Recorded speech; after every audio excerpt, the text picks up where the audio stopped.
Good morning, babe.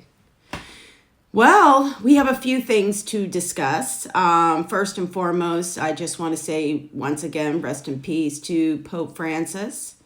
He was a really good pope. I really enjoyed him over the years.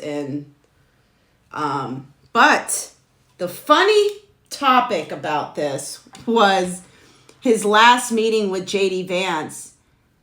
It's like, and then he dies shortly after that. The guy was sick. I mean, whatever. But it's funny. I like that the internet's like saying that JD Vance killed the Pope. I've been posting it everywhere. I think it's hilarious. Every comment section about the Pope, I'm like, JD Vance killed the Pope. All over Reddit. I've posted it 1,000 times. I was thinking about making shirts. Do you think JD Vance is thinking about this right now, whether or not? No, because those people don't care. These people, you don't think? He went there He's a human being. He went there. No, he's not. He went there to argue with the Pope on his deathbed. That's why he went. To basically tell the Pope that the Pope was wrong for condemning the administration. No, yes, he didn't do that. That was the whole thing. Because the Pope's been critical of them and what they're doing and how they're doing it and this Garcia and I think he did that too because these old right-wing Christian guys, I think that they know they're messing with fire when you're talking to a holy man like that. It's all made up, but whatever. I'm just saying. Friend's better than your invisible friend. But fucking no, the administration wants everyone to toe the line and fall in line, and you have a guy over here that's an outlier who's talking about being nice to people, and can't have that. So we had to go have a meeting to tell the Pope that he was wrong. Oh my God. So the next topic is Elon Musk apparently is quitting politics because he can't handle all the pressure that he's been receiving. That's what... And I see, I was looking at these comments. I love looking at comment sections on posts because they are hilarious. Yeah. Someone said, "Oh, he must have took all of our data and realized all the Democrats were really buying his Tesla." You don't need to raid a bunch of government computers to figure out that people on the left are the ones that buy electric cars. But while all the liberals are running around taking their victory lap, he's quitting because he got what he wanted. Yeah, Tesla's in the shitter, but it was never about Tesla. He was always willing to sacrifice Tesla for the bigger payday. And the bigger payday is SpaceX contracts, government subsidies, fucking all this other shit. And he wants to start that payment service. Social Security now uses exclusively Twitter to communicate. And once he launches this payment system inside of Twitter, Social Security checks will be distributed through X. And he will get a transaction fee, just like a credit card or a bank would, for using his service. It was never about Tesla. Now, the Tesla board members are shitting their pants and they want to put his head on a stick because they have money invested. So yeah, that's all bad and whatever for him. And it's funny. Like, don't get me wrong, it's fun to watch the guy lose money. It's fun to watch Tesla take a shit, but it was never about that. So, yeah, whatever. I mean, he's also finding out that he's not insulated. And I think that should be the takeaway for the average person. Mm-hmm. In 3 months, we basically took this brand out of existence.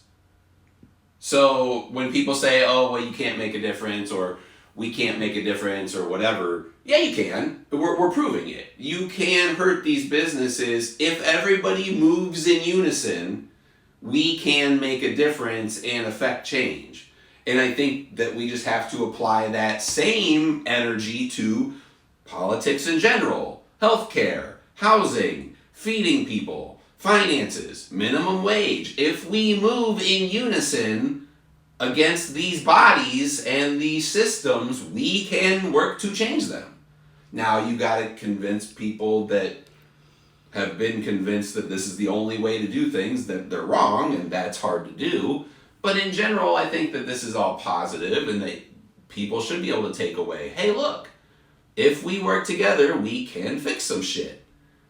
So now we just got to apply it to other things. All right. Okay. Next order of business. Student loans is making its way back. Apparently, I think May 5th, they're now saying they're going to, for those borrowers that haven't been paying or are behind or haven't even made any kind of payment arrangements, they will be garnishing wages. That's always been on the table. So, I mean, that I see people freaking out about that. That's always been an option. I dealt with that a long time ago, and it sucks. No, honestly, here's my takeaway on it. If you can get away with not paying them, don't pay them. If you can't get away with not paying them, if you're about to buy a house or you want to buy a car or you need your credit score or whatever, then fucking call them and set up a minimum payment plan, but it's got to be reasonable.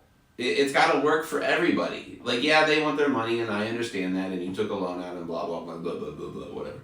But if you make $3,000 a month and they want $500 for your student loans, you can't do that. So, I get it. They want their money, but the system's fucking broken anyway, so fuck them. I wouldn't give them a fucking cent. And I didn't for a long time until they made it reasonable. But didn't they dismantle the Department of Education and they fired a bunch of people? So how is that going to work? Well, here's how it would work. Let's say you bought a house and you got a mortgage through Huntington, and Huntington went out of business. Well, they don't just give you your mortgage. Some other bank absorbs that, and this will be no different. So yeah, the Department of Education may not be handling student loans, but they're just going to fucking move it to somewhere else. It's no different. So, I don't know. But I wonder if there are people fighting back because all of us who have taken out student loans, anybody who has, they signed a promissory note to the Department of Education. If the Department of Education isn't around, well, like I said, doesn't that go against? But that's like I just said. Do they still owe? If you buy a car and you finance it through Chase, and Chase goes out of business, someone's taking that loan. That money doesn't just disappear.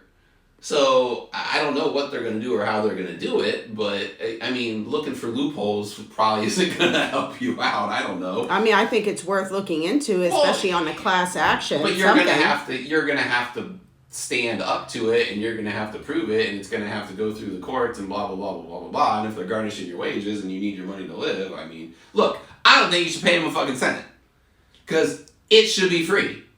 But that's just me. What kills me is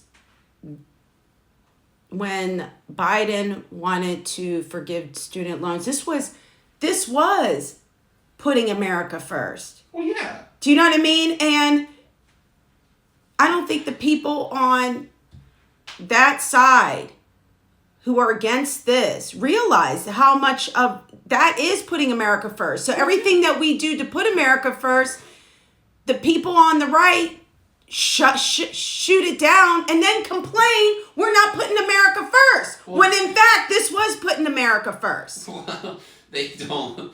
You got, look, this whole country. Some bullshit. This whole country. Hypocrites. A bunch of people who are like, well, if I had to pay mine, you got to pay yours. It's so entitlement. It screams jealousy. It screams all of this hate. And I hate that when actually this was putting America first. I don't understand the point of not wanting to help people or whatever. So, but I don't know. I guess we'll figure it out. We absolutely will.